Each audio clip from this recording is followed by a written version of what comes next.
You're welcome. All right. All right, so I wanted to start this because Ray and I go a little back, so a little backstory. I was taking a weightlifting course just for fun, just because I had no idea what I was doing, and I should probably show you some of those videos. It'd be really embarrassing from that course. And he made an impact on me. I didn't know him at the time. I just do like, man, he really connected with me. He knows his stuff. And so I decided I was going to go. I was already getting my personal trainer certification, so I was studying for that. Well, I was like, you know what? I want to teach CrossFit. I wanted to get into that aspect of it. So I started studying for it, and then I went and did my first course, and I left there, and I'm like, I know nothing. Like, this is ridiculous. Like, I don't want to be a good trainer. I want to be a great trainer, and I want to be a great coach. So then I was just crying because it was just like I knew nothing after that whole weekend. So then I reached out. I was like, I wonder if he still remembers me. It's been like 8 months, but let me just see if he remembers me. And I found him on Facebook, and he called me right away. We were on the phone for an hour, and he was like, listen, I work at this gym. Come join my mentoring group, which is Stronghold, and come work with me at this gym and just kind of immerse yourself. And I was like, well, that's like in Del Mar, and I live in Escondido. That's like almost a 45-minute drive for me, but I committed a full year going there 2 times a day to work with him. And it changed my life immensely. It made me who I am. So most of you know my quirks and things like that. I didn't come with those on my own. I like to take full thing for it, but it's all Ray and some of the other coaches and trainers. So I am the way I am because of him, and he's changed my life. And recently, just with he's gone over some things, or just with breathing, and I've really enjoyed it. It's really helped me. Some of you might know, obviously, a lot of you. I think everybody's here who burn. I got pregnant, and the first 2 months, the second month I was in there, I had to go to the hospital because I was bleeding really bad, and I was in the hospital, and my blood pressure was skyrocketing. And I was like, I got to get my blood pressure down. John's out to sea, like shit's hitting the fan. Like, I don't know what's going on. And I remember him doing a breathing segment with me. I was like, let me just close my eyes, do my nasal breathing. I did it for 20 minutes. Baby was able to calm down. I was able to calm down. We got a good appointment. So I highly, highly, highly recommend this workshop. I love him to death. He's the best at what he does. So just give him your undivided attention. And if you can't stay for the whole thing, it's recording. We'll post it. Just make sure you check it out later. But anyway, thanks, Ray. Thanks for that intro, Kayla. You're welcome.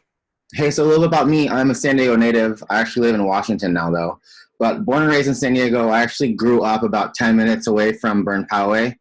I went to Mount Carmel High School. Any other locals from there, around the area? Anyone go to Poway? Oh, man, we can't be friends, Jenny. I'm just kidding. So I went to Mount Carmel High School, class of 98. Been around for a while. Started a gym with my family in 2007. I was hands-off for a long time because I was doing mostly triathlon stuff, and CrossFit just didn't seem to fit back then. Fast forward 4 years, my sister and her ex-husband were having some marital problems. We were $15,000 in debt, and whose name's on the lease? Mine, because they didn't have credit. And so I decided to help them when they were getting married. And then I came in, took over the gym, dropped everything I was doing, and it was really weird. In the span of 2 months, I was then a head coach of this gym, didn't have any experience. I probably went to 10 CrossFit classes ever, including my level 1 seminar. So I was very, very, what's the word I'm looking for? Qualified to be a head coach at a gym, having no other experience with fitness. It's kind of ironic and scary that I didn't hurt anybody. So anywho, that's how I started in the fitness industry. I'm the type of person that when I dive into something, I dive in head first, and I was obsessed with fitness. So I started running the gym in 2011, became part of CrossFit headquarters staff in 2013. So I teach the level 1 seminar, the one that Kayla went to. I teach the level 2 seminar. I'm a level 3 trainer in CrossFit, and that's pretty high. There's 4 levels, and in San Diego, there's only, I would say, 15 level 3s out of 800 CrossFit trainers. So I'm part of the 1 or 2 percentile of coaches in San Diego. I don't just do CrossFit. I do lots of gymnastics type stuff too, Olympic weightlifting. I started interning with the strong fit, which is basically what we're going to be talking a ton about right now. Just talking about breath. And the reason why I think this is important is because if you stop breathing, you die, right? That's just a fact of life. If you stop breathing, you die. If you hold your breath while you're working out, it causes all kinds of problems. So before we get started, I have a couple expectations. Number one, can everyone find the chat window? Does everyone know where that is? You guys know how to ask a question on the chat? If you don't know how, just look at the bottom of the screen. It's on the bottom. It says chat, and you can click it and type questions there. If at any time during this talk you have a question, please go ahead and type it in there, and I will get back to it when I finish my train of thought. But I would like some interaction with you guys, if that's cool. Secondly, if you have a question, you can also wave me down. You can go like this: hey, stop, you're talking too fast, or you're going way over my head. Let me know. I'm happy to slow down and help you guys with that. First off, I have a question. Why do you work out? Show of hands. Do you work out because you want to lose weight? No. Okay. 1, 2, 3, 4 of you. Okay. Do you work out to blow off stress? Okay, most of you. There we go. Nice. Do you work out for fun? I am not in that camp. I don't like working out at all. It's not fun for me. Now, before we get started, I'm going to give you all a quick lesson in the nervous system. Is anyone here a physical therapist or anything like that? Or a chiropractor? Okay. Well, any scientists? No? Okay, cool. All right, so some of this should sound familiar, and some of it might sound a little bit weird or different from what you're used to. But just quick overview on the nervous system, and this is important to talk about because everything that we do in life is centered around the nervous system. So most of us have been taught in middle school, high school, that the nervous system has 2 modes. It's the parasympathetic, which is your rest and digest state, and then your fight or flight, which is the sympathetic. Now, we've been finding that this is probably not the best way to describe the nervous system. There's actually really 3 modes. And one way that you can create an analogy is like a signal light. You have green, yellow, red. Okay, so if we go back to this graphic here, the flow state up here is part of your parasympathetic nervous system. This is what we would call the green state. So if you're a runner, you've probably experienced this. You're running for about 45 minutes to an hour, and suddenly you feel like you can run forever. Can anyone relate with that? It's like, I'm going faster than I was before. I'm comfortable. I feel like I can do this forever. The flow state's also where socialization happens. So if you're in the mood to socialize, if you want to eat, if you're having a good time, if you're being creative, this is where this happens, in the flow state. Then what we have is a fight or flight. And this is the yellow, like there's danger. We're not really sure what's going on. You can either choose one of 2 things. You can stay and fight, or you can run away. And then there's the freeze state, which on the signal analogy would be the red light. Body shuts down. Neurologically, this is the oldest response that your body knows. And this is what happens when your body is kind of like, oh my God, we're going to die. Everything shuts off. Kind of a tangent here. I was watching some videos on this yesterday just to kind of refresh myself on this. I really, really value Kayla because she just has this great way of working with women. And there's certain, and I've always told her, like, she'd always kind of tell me, like, I don't know if I can do this coaching thing, blah, blah, blah. And I would always remind her that every coach has a unique thing to offer the world. Okay. You ladies who are coaches are going to be able to reach women that I can't, because simply I just don't have that chromosome. You know what I mean? Like, you can relate with each other in a different way. Especially in like cases of trauma. This is something where women can talk to each other a lot more intimately and a lot more candidly than they can usually with a man. And if you've ever known anyone who was sexually abused, you know, I've heard of times where women get nailed in the courtroom because, oh, well, you didn't fight back, you didn't say no, and they just froze.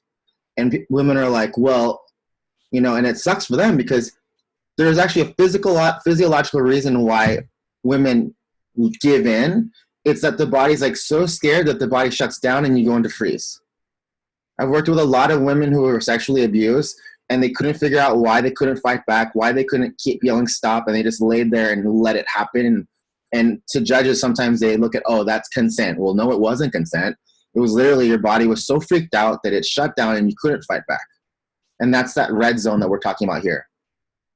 I know that's a little bit deeper than we're supposed to go, but I just kind of went there because that's the way the nervous system works. So green, yellow, red. Now, the thing that I want to talk about today is safety, okay? Everything north of this line is safe. Everything south of this line is unsafe. So if you feel safe enough to fight, you'll stay and fight. If you don't feel safe enough to fight, you're going to run away. And if things get really, really bad, you're going to freeze and shut down. Now, I asked the question about why do you work out? And about unanimously, you all said, because I want to blow off stress. Now, there's two kinds of stress. You have good stress and bad stress.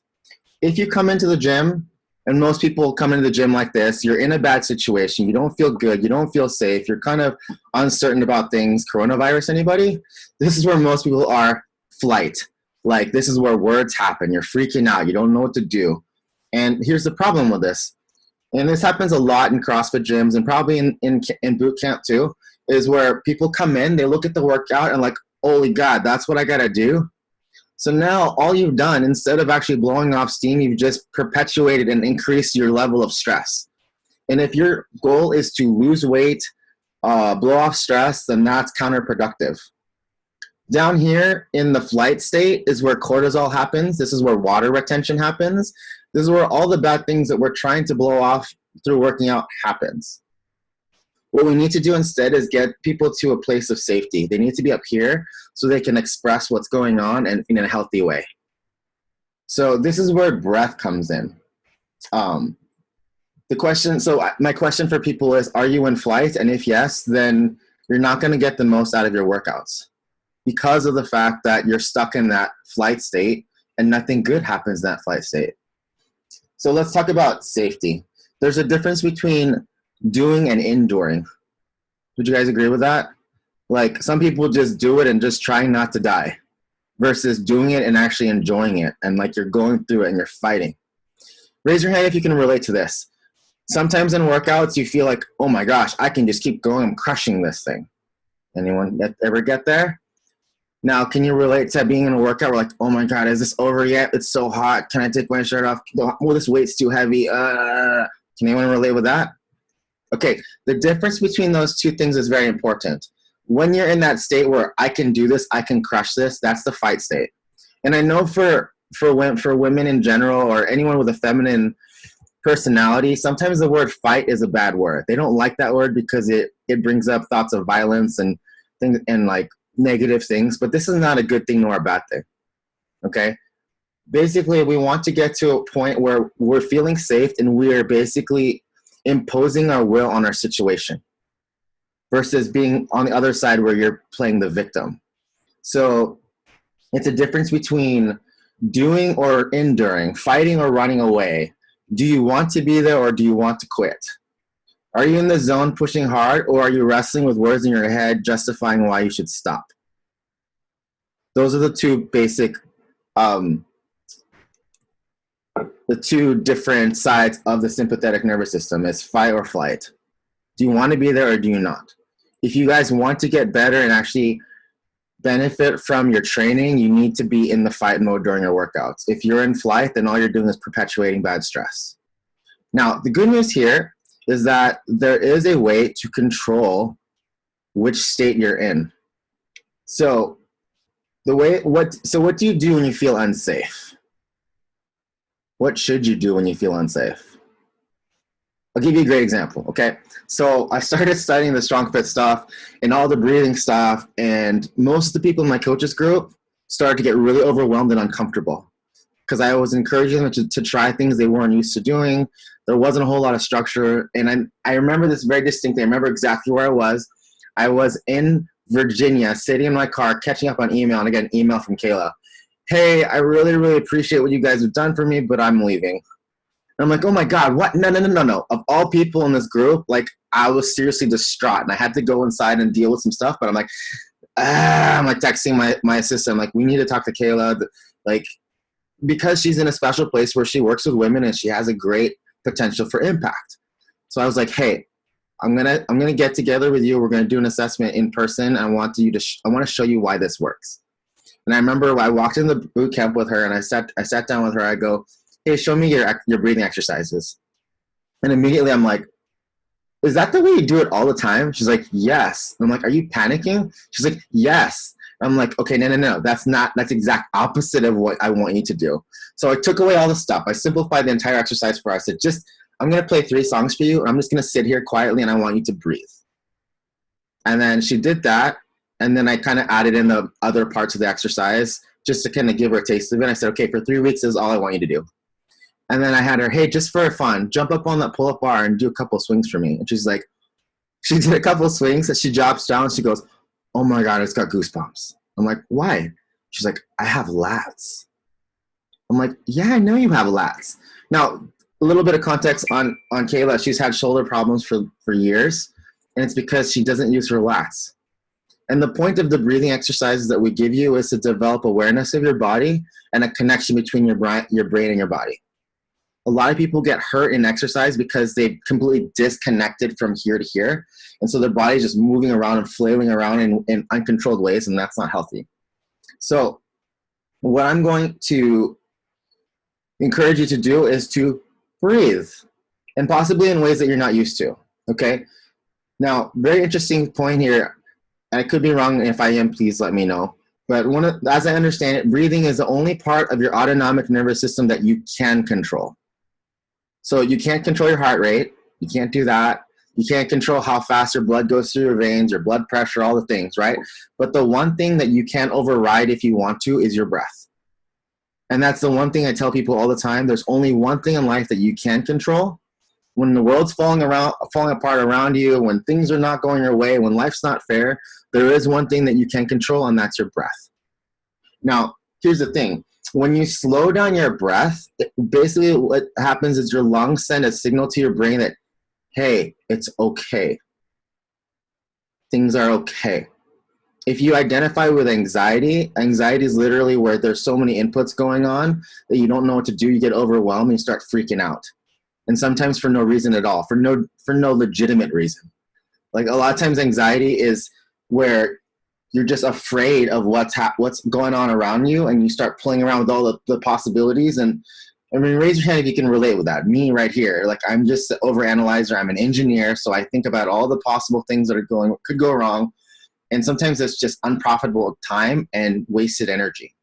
So I always remind people, once you start to feel overwhelmed, is just stop, breathe in through your nose, and exhale slow out your mouth. Now, what Kayla was doing was she was holding her breath and hyperventilating. So which is basically telling the brain, holy crap, everything's going wrong, let's just freak out. And that's not what we're going for here. What we're trying to do is we're trying to tell the brain, hey, we're safe. Now, the overarching theme of today's talk is safety. Safety is important, especially, I have a sister, I have nieces, I have a girlfriend, and safety is a big issue for feminine personalities. At least that's how I understand it. So I'm just going to preface it there. Safety and uncertainty are things that are at the forefront of your minds. Do you guys all agree with that? Can you guys? Okay, cool. So the one thing that you can always control is your breath. And when you feel unsafe, you lose precision and you lose connection with your body. So in context of working out, this is where people get hurt. This is where injuries happen. And the thing is that if you get hurt, that's definitely counterproductive to fitness.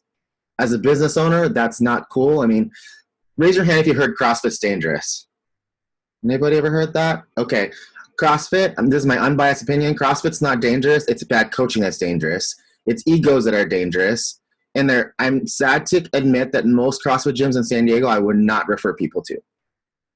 This is why I have a business, a coach's mentoring business, is because I saw that reality. And I'm like, no, I love CrossFit. CrossFit's amazing, and it's meant for everybody. But the problem is it's misapplied. And the big thing that I'm trying to preach to all my coaches is safety. Perpetuate safety. Help people feel safe so they can move well and that they can learn. Okay? So people who get hurt, they can't train. And people who can't train get no gains. And people who don't train put their memberships on hold. So as a gym owner or as a coach, that's bad for everybody. Right? So things to consider. Breathe and move. This is a skill. This is super hard. I mean, Kayla was struggling just to breathe and lay down and lay still, right? So that's why I told her, hey, for 2-3 weeks, I just want you to practice laying on your back, close your eyes, and just relax and breathe until you can figure that out. And then once you've got that nailed, try breathing and moving. at the same time. And so when you hold your breath, what that literally does is it disconnects the brain from the body, okay? And when that happens, coordination goes away. And when coordination goes away, that's when people get hurt.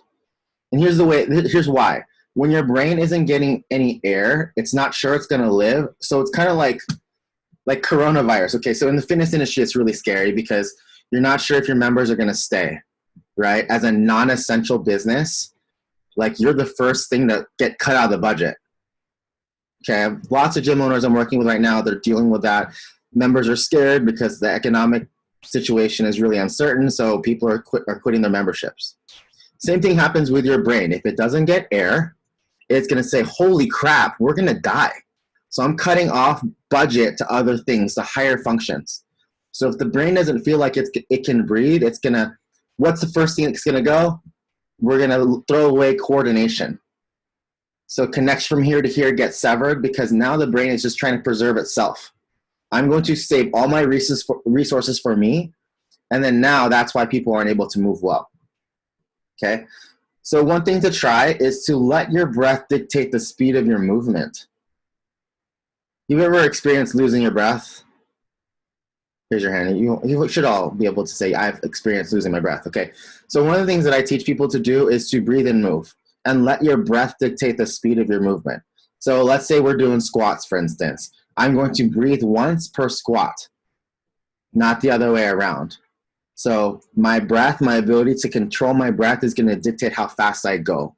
And for some of your members or clients, that means they're going to move really slowly at first. But what that does is, number one, it's going to keep them safe, like mentally and also physically, which is important.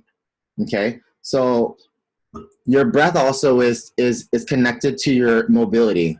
So there's a difference between mobility and flexibility. Have you ever heard of those two words used interchangeably? Okay, so I like to teach flexibility is your body's passive range of motion, the range of motion that it can achieve either assisted or involuntarily. And your mobility is your ability to maintain tension and good mechanics through movement.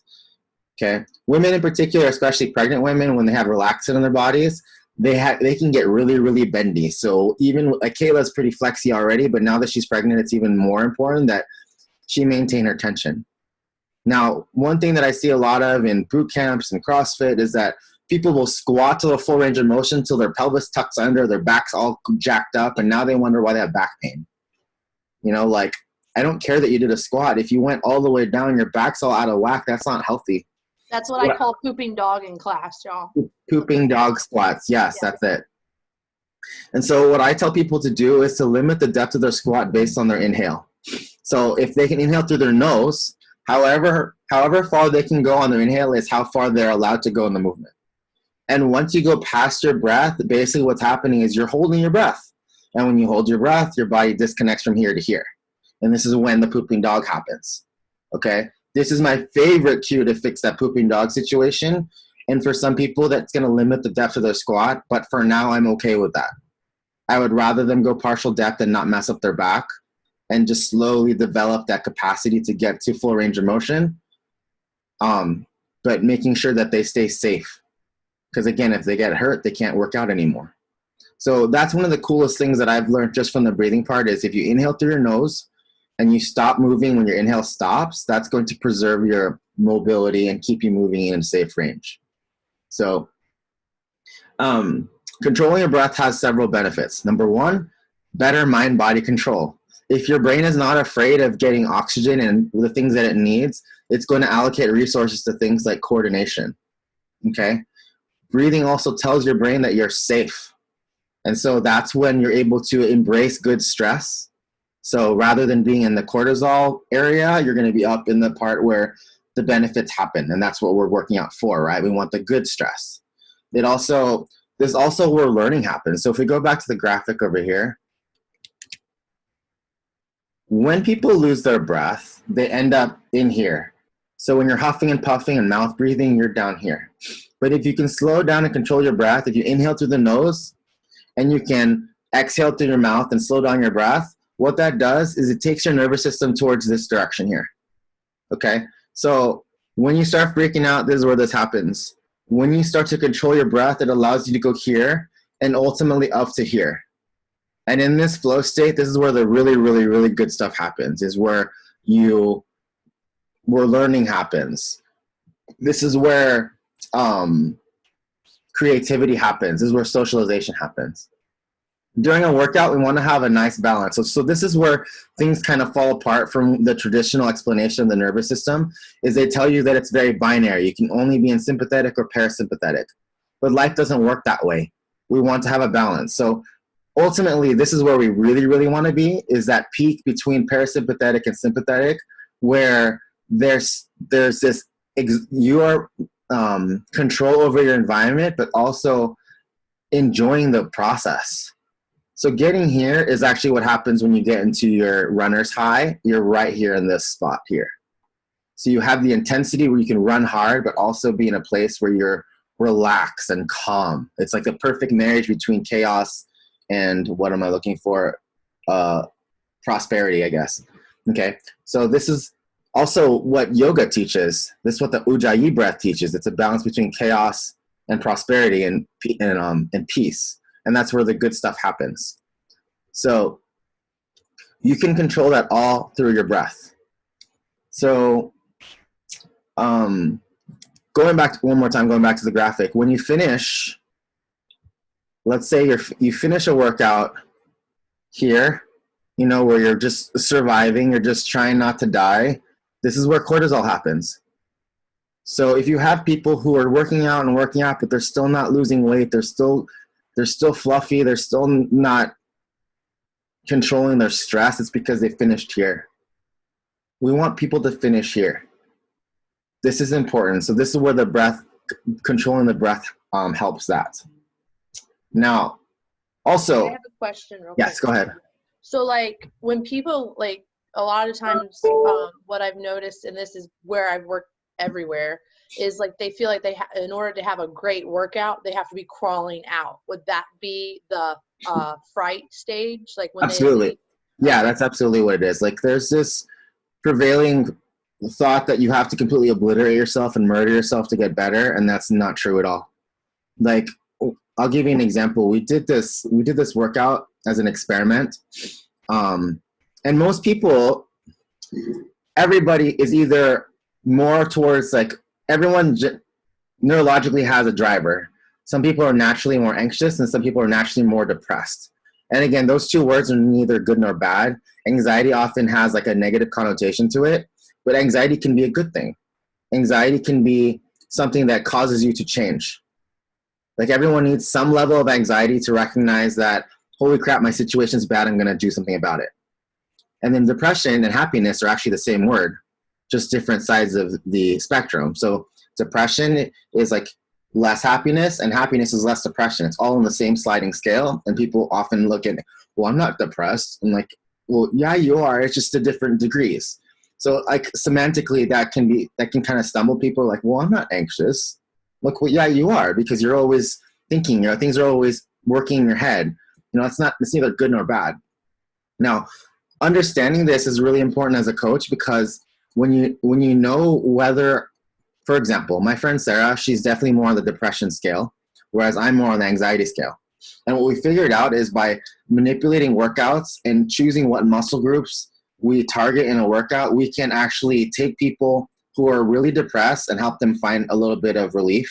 And the same thing for people who are very anxious. And it's really crazy what we figured out. But all that does is it just kind of, we focus on the breath part. And so one of the things that we encourage people to do is to always finish on a win. With women, I know that just from my experience having sisters and nieces, it's like women will tell you that this is their goal, and then when they get their goal, it's actually not good enough, and like, well, they really wanted something else. What we call that is moving the goalposts. Stop it. I always tell people, hey, let's just celebrate this one win, and cool, we'll come back tomorrow. Versus beating yourself up and constantly being hard on yourself. That just doesn't help anything. So that's one of the things I do in all my classes whenever I'm working with people is, hey, what's your win today?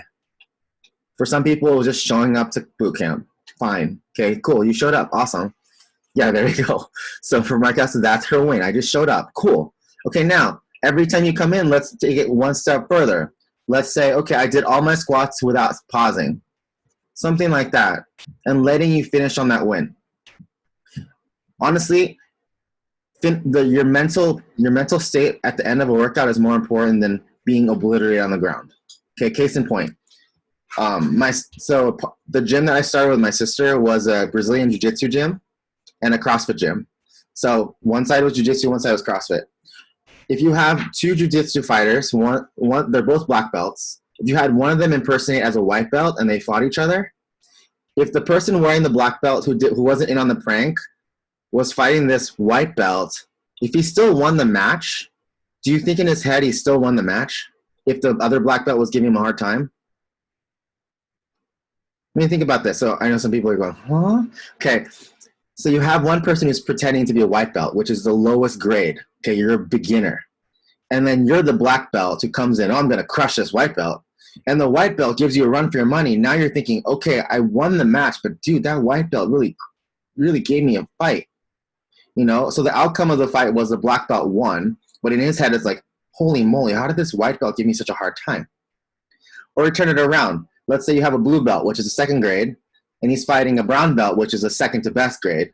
If you can make the brown belt work really hard to beat him, even if the blue belt wins, it's a win in his head. Like, oh my gosh, I went 10 minutes with the brown belt and didn't get submitted.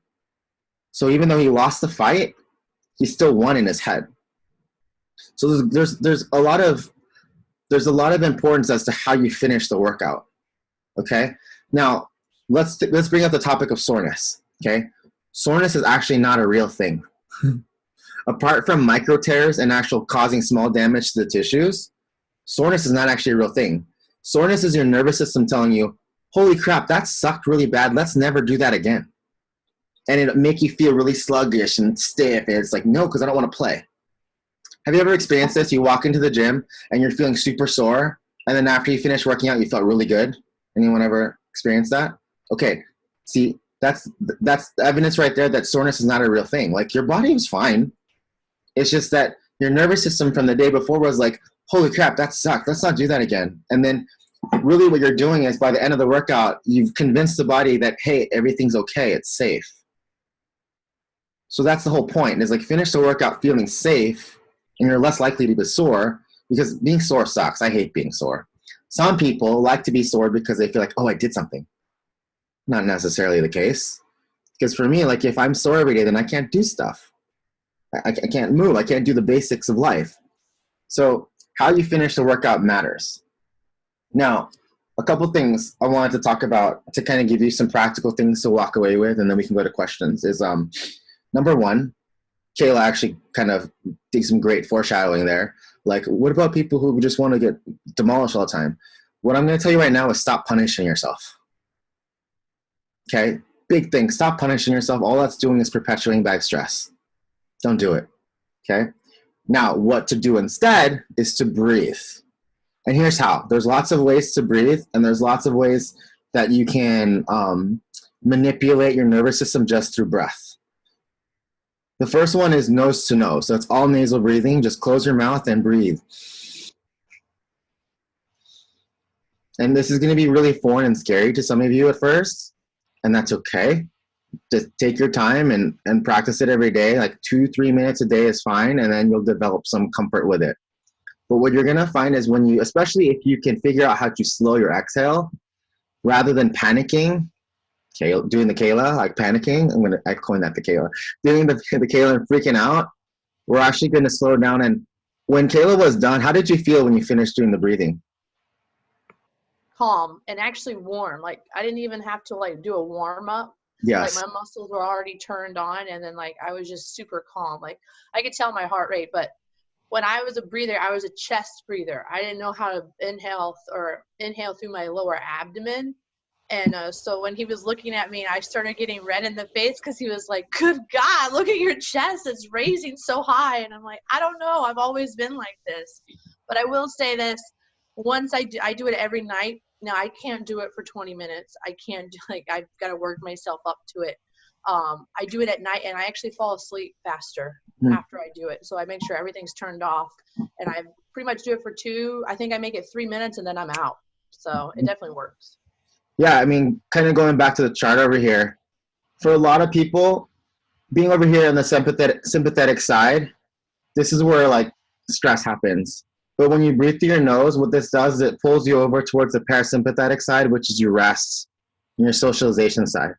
So now that this is basically taking you away from all of the bad stress, and that breath is able to take you away from here to a place here where you can actually relax. Okay? And this is also where you can increase your mind-body connection. So that's super, super important. Let's see. The next version of breathing is nose to grunt, or even more. I mean, anyone do yoga in here? Anyone do yoga? Nobody. Some of you. You guys remember the Ujjayi breath? Anyone know that? So it's like you breathe into your nose, then you go ha. Right? That grunting sound in the back of your throat is what creates that balance between sympathetic and parasympathetic nervous system. I also use the Ujjayi breath with more like a grunt, like ha, like that when I'm rock climbing, because rock climbing is actually an endurance sport. If you freak out, your muscles tense up and you like get a huge pump and you fall off the rock. I actually discovered this on accident. I kind of figured it out on accident when I was I was living just outside of Amsterdam for a month in September, going to intern with my coaches, and people don't really drive cars there. They ride bikes everywhere, and I had to ride my bike 5 miles every single day to and from the gym to go to class. And by day 4, my quads were screaming at me because they were just tired of riding bikes. And then I just remembered something that my coach had talked about as far as the breathing goes. So I kind of just closed my mouth and I was writing like this, like growling in the back of my throat. And what was weird about it was that after 4 or 5 breaths of that and just going, I started to notice that I was able to bike faster and my quads didn't bother me anymore. Because what that did was it took me out of this state. It took me out of this flight state, like legs are freaking out, hey, we hate this, it sucks. And it took me over here and then more towards over here. So what was really crazy about it was that I was calm, but at the same time was biking faster with more intensity. And now when I work out, when I'm doing cardio workouts, that's how I breathe. And I kid you not, there was this one day we did a workout. It was 5 rounds of a 400-meter run and then 20 burpees in between. I've never done burpees so fast in my life. Like I'd breathe in on the way down and grunt on the way up. It's like, and it sounds really weird and strange, but there's something that happens with your nervous system when you breathe through the back of your throat. It kind of spikes your nervous system to this fight state, but it still keeps me calm, so my heart rate's not screaming. So it's this really, really weird balance of calm and aggression at the same time. And so if you ever decide that you want to look into the StrongFit stuff, all it really talks about is balancing your arches. Like most people, a lot of CrossFitters, they tend to, I would say most people in general tend to overuse these red muscles. So raise your hand if you know anyone who's got like front shoulder pain or rear shoulder pain or low back pain. Okay, so here's the thing. A lot of people, they overuse the red muscles and never use the yellows. These yellow muscles are what I like to call the structural muscles, so your stabilizer muscles, and your red muscles are your action muscles. Most people in general tend to live in the reds and never use the yellows. Interestingly enough, we found that the red muscles are associated with your sympathetic nervous system, and the yellows are associated with your parasympathetic. When you teach someone how to use both in unison, like dividing them through movement, you have a lot less pain and you have a lot less imbalances. Now, interesting thing too, anyone here foam roll or ever use a foam roller for stuff? Okay, so what happens is which muscles do you tend to foam roll? Usually the red ones, right? Side of your butt, side of your quad, your back, your traps. Yes, no? Okay, so effectively what you've done there is most people tend to be very overactive on the red muscles. Ever heard of people who are quad dominant or trap dominant? Okay, so what that means is that you're overactive on your red muscles and underactive on your yellows. When you foam roll, effectively what you're doing is you're telling the muscle, hey, there's a lot of tension here, let's shut off. So now when you foam roll, it takes the red muscles and brings them down to here. And this is why you feel balanced and feel better. Now that's fine, it's okay. I mean, it's good, but is it the best thing to do? Probably not. What I prefer to do is if I have overactive reds, I teach people to activate their yellows. So now they balance this way. So now they're elevating their yellows to match the reds instead of shutting down the reds to match the yellows. This is better because if you're deactivating muscles, all that does is just kind of shuts things off instead of activating everything else. Now, the drill that I taught Kayla to do, what that does, the intention of that drill is two things. Number one, it's to help you find a connection between mind and body and to develop awareness. And then what it also does is it helps turn on the yellow muscles. So even without warm-up, she was able to swing on the bar, which she normally can't do without pain. And then now the muscles that are supposed to work are working. So that exercise is literally the first thing I ever do whenever I walk into a gym, is I do that first. And then based on what I feel is lacking, I'll go work on activating another muscle that is feeling imbalanced that day. So let's see where I am in my notes here. Okay, so nose to nose breathing is a nice way to just kind of calm yourself down when things are going crazy. Nose to grunt is a nice way to bring calm and aggression at the same time. So this is what I use during workouts. The next one is nose to mouth with pursed lips. So it's like breathing in through your nose and then pretending like there's a candle all the way across the room and you're trying to blow it out and blowing out that way. Now, what this does, if you really want to nerd out on this, what we're talking about here is polyvagal theory. And we have this, what's called the vagus nerve, which is the largest nerve in our body that connects everything. And so when you breathe this way, what it does is it activates that vagus nerve so that coordination can happen. You can come out of bad stress. It's a good thing. Okay, so you can actually create safety in a place that's not safe. What we've also found too is that when you breathe out through your mouth like this, the intensity of your exhale also creates more intensity in the muscle contractions that you're trying to make, which is good for fitness and also just good for movement in general. So anytime that you're feeling really, really stressed out during an exercise or even in life in general, I do that in workouts. I do that when I'm sitting in traffic. Ask my girlfriend when things get like business Ray is what she calls it. Like I'm usually pretty happy-go-lucky, but when people cut me off or whatever, it's like that's one thing I don't miss about San Diego is the traffic. But pursed lips matters. A lot of times people will breathe like that, but the reason why pursed lips matters is that there's actually what we call pleasure receptors on your lips.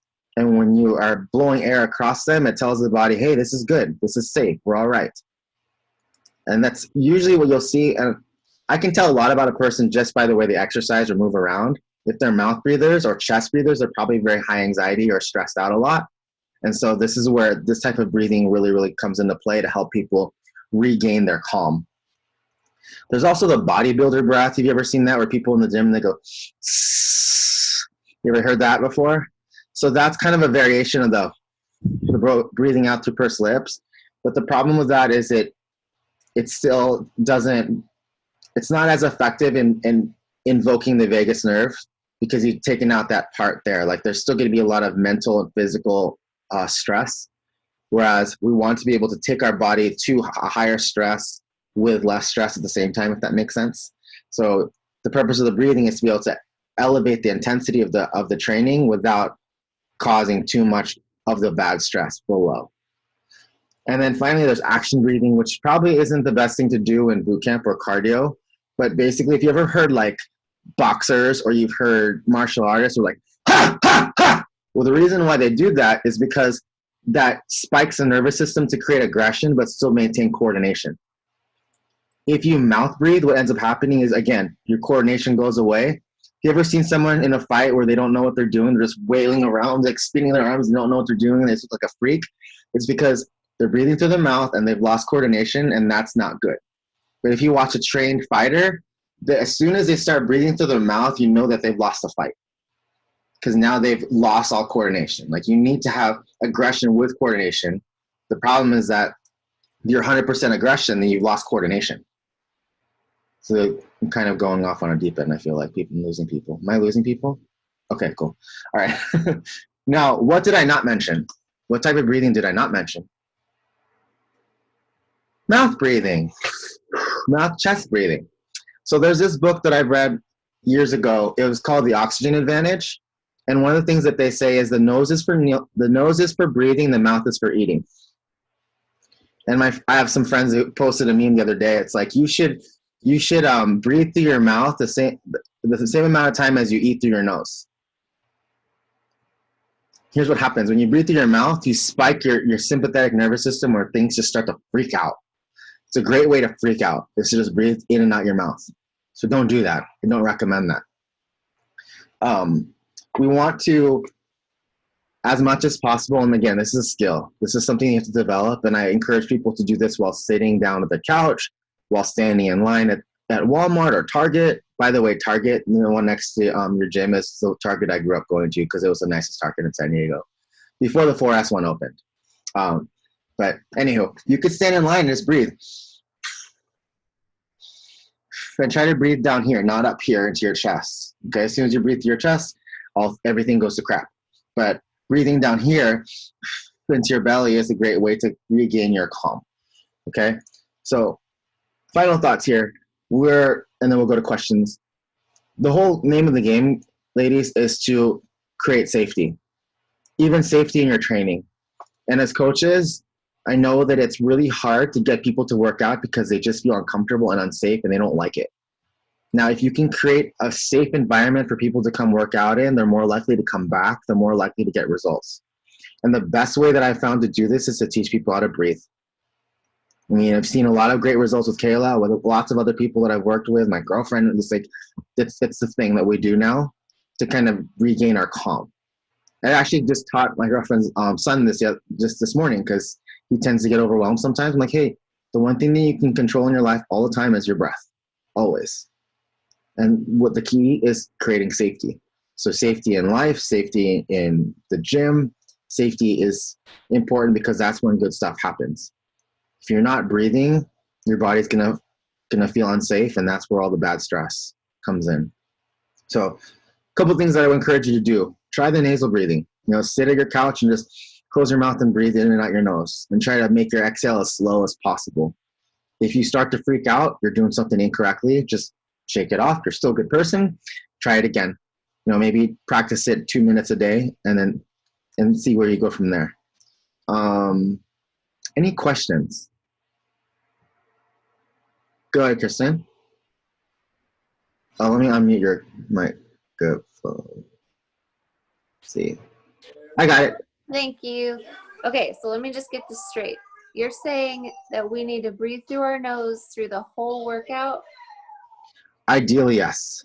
At first, it's going to be really, really hard because it's a skill. And I've been teaching this for the last 8 months, and there are some people who are still trying to figure it out. So what I would say is it's a good, better, best situation, right? The best situation is to breathe through your nose. And my preferred version is to, and it might scare the girls next to you, but growl. Because it sounds really scary and weird. It'd be so cute to have a video of all of you doing boot camp and everyone, because I know women in particular are really shy about the breathing thing. It's like, I'm like, Kayla, are you really breathing? I can't hear you. That was one of the things that I was making fun of her about. Just breathe, lady. I need you to breathe. And so if you want to, you can just kind of keep it quiet like that. And when you're going fast, literally, if I'm squatting fast, it looks like this. And you can still go pretty fast, right? But for now, be kind to yourself. It's going to be hard at first. And so that's why I say just practice while you're sitting down for a while until you can get comfortable with it, because it's going to feel really foreign and really weird. And when it feels weird, you're going to panic, which is just going to perpetuate this sick cycle of, oh my God, I'm going to die. So I always say practice it first and then try to add it to your workouts. Cool? Awesome. Yeah. Danielle says, yeah, now we can do it because we're alone back to the gym and we're all growling. That would be super fun. And here's the truth of the matter. I realized once, so I have a hard time working out in other gyms because I feel like they think I'm weird because I started doing the breathing stuff. I think it's less applicable in a boot camp, but heavy weightlifting, my favorite thing to do is walk up to the bar, go, ah, and then go, and like I breathe in through my nose, and I go, ah, when I'm being explosive. And that's kind of the way, like, I always thought it was weird that people would grunt during weightlifting, and then I realized that when I stop grunting is when I stop making improvements in my lifts. And then now I realize that there's actually a neurological reason for that, is that the grunting actually makes you more aggressive. Now, in the case of like cardio or like CrossFit workouts that are like 15, 20 minutes long, I realize that most of the time the music's so loud that they can't hear you anyway, and people don't notice what's going on next to them. I mean, have you ever seen people when they're working out, they just go into a fog, you know, and they're just going fast and they're just going for it? That's the fight state, and that's good, right? So just if you think of it this way, no one hears you anyway. And the people who are hearing you, they're not really working out. So don't really, let's just disregard their opinion, right? So don't be shy about the breath part. Just go for it. Go ahead, Kayla. I know a couple, just the ladies on the call, I know when you're showing the yellow and red, like for instance, I have a lot of ladies who have knee issues. Yes. And they acquire that to like overuse of squats, or they're scared to squat because their knees hurt. Do you think that's a point of them not knowing how to breathe correctly and hold tension? Absolutely, yes. And then I have one lady whose back is always hurting. I love you, Becky. You know I do. And she's been out of it for a while. So what would you say just to them? Sorry, my cats are fighting. That's okay. So let me answer your question, and I'll go to Kelsey's question. So for most people, they tend to be, for knee pain, they tend to be on the quads too much here. So one of the things that I found is if I can teach people how to create tension on the inside of their leg, you're making the squat now, because a lot of people, they just kind of plop into the bottom of the squat, right? With no control. Versus I like to teach it like, pretend like you're hanging from a bar, and now lift your knees to your chest, and now bring your heels to your butt. And so what you're doing is you're creating knee flexion and hip flexion by using the hip flexors and the hamstrings to bend the knee. So now the down part is actually concentric. So when I teach a squat, I think about pull the floor to you instead of just falling down. And what that does is it distributes the load. So on the way down, you're using your hamstrings to pull yourself down, and then on the way up, you use the quads to push away. So basically, like, think about, how do I bend my knee? I use my hamstring to bend my knee. So on the down part of the squat, to bend your knee, use the hamstring. And then how do you straighten your knee? To use the quad to straighten the knee. Whereas most people are using the knee for everything. Or in CrossFit too, you know, they always say knees out, knees out. I'm like, that is the most BS cue in the world, because you're asking the body to use this teeny tiny muscle. Okay, so when you say knees out, you're asking people to use this teeny tiny muscle right here to do everything. And this is why people get back pain. This is why people do the weird shifty squat. You know what they do? Like their butt goes to the right and their back arches all crazy, okay, or their butt shoots way back. It's because they're trying to do everything with this teeny tiny muscle instead of spreading the load. So I want to see people use the yellow muscles on the way down and the red muscles on the way up. Now, going to Kelsey's question, Kelsey is pointed with the shoulders. So a lot of times here, when I hear of shoulder pain, it's usually because they don't have any access to this muscle here. And ladies, that's very common. Like, I know some ladies who can actually do this, and this is important to get rid of shoulder pain, okay? But that's one of the muscles that women have a hard time finding. So anytime you're doing presses or anything like that, I always tell people to try to find this muscle. So right there, this part of the muscle. And the way this works is that so the reason why they're colored yellow and red is that we found that muscles don't really work independently of each other. They actually work in concert. And the yellows tend to work with each other, and the reds tend to work with each other. So if I can teach someone how to use this yellow muscle right here on the bicep, they're more likely to get access to this and to this, because it just kind of comes together. So try this right now. Put your hand up like this.